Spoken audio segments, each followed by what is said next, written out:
आज का हमारा टॉपिक है vowels and consonants. English alphabet में 26 लेटर्स होते हैं ए से लेकर जेड तक, और इसमें 5 वॉवल्स होते हैं जो हैं ए, ई, आई, ओ और यू।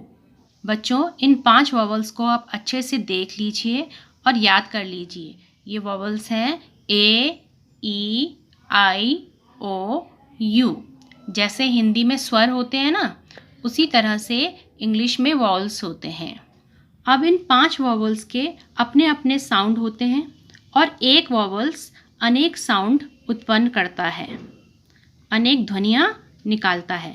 जैसे पहला वॉवल है ए, तो इसका साउंड जो है वो ए भी आता है, जैसे एयर, और एप में ए साउंड आ रहा है। और इसका दूसरा साउंड ए भी आता है, जैसे एप्पल, एंट, एक्स में आ रहा है। दूसरा वावल ई है, जिसका साउंड ई भी आता है, जैसे ईगल, एयर, मीट, फीट ऐसे शब्दों में आता है। और इसका साउंड ए भी आता है, जैसे एलिफेंट, एग। तीसरा वावल है आई। इसका साउंड आई भी आता है, जैसे आइसक्रीम, आयरन। और इसका साउंड ई भी आता है, जैसे इंसेक्ट और इंक में आ रहा है। नेक्स्ट वावल है ओ। इसका साउंड ओ भी आता है, जैसे ओल्ड, बोल्ड, गोल्ड आदि शब्दों में।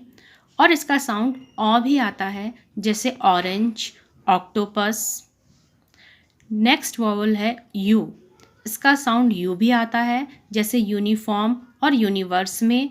और इसका साउंड अ भी आता है, जैसे अंकल, अम्ब्रेला, अप। इसके अलावा भी ये वॉवल्स एक दूसरे के साथ मिलकर अनेक ध्वनियाँ उत्पन्न करते हैं।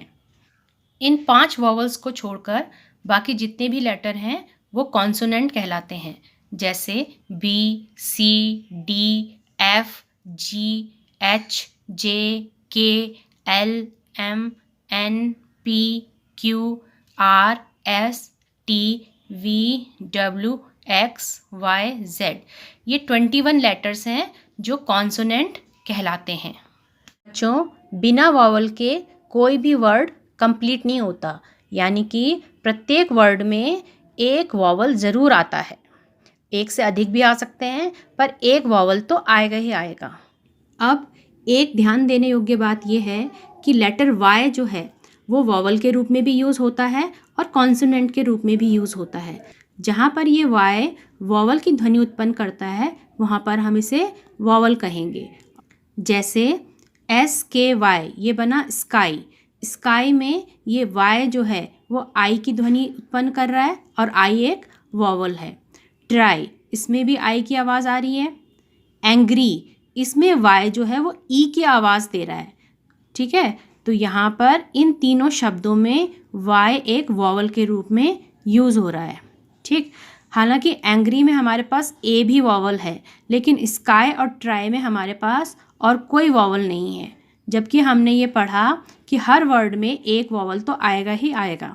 तो यहाँ पर वॉवल वाई है, क्योंकि इसकी आवाज़ जो है वो वॉवल की है। लेकिन वाई जब किसी वर्ड के शुरू में आता है तो वहाँ पर वो कॉन्सोनेंट के रूप में यूज़ होता है। जैसे यू और येलो में वाई शुरू में आया है, तो यहाँ पर वाई एक कॉन्सोनेंट है, जबकि यहाँ पर वाई एंड में आया है, तो यहाँ पर वाई एक वॉवल है। तो बच्चों, आज हमने वॉवल्स और कॉन्सोनेंट को समझा और आप इन्हें अच्छे से याद कर लीजिएगा। Thank you.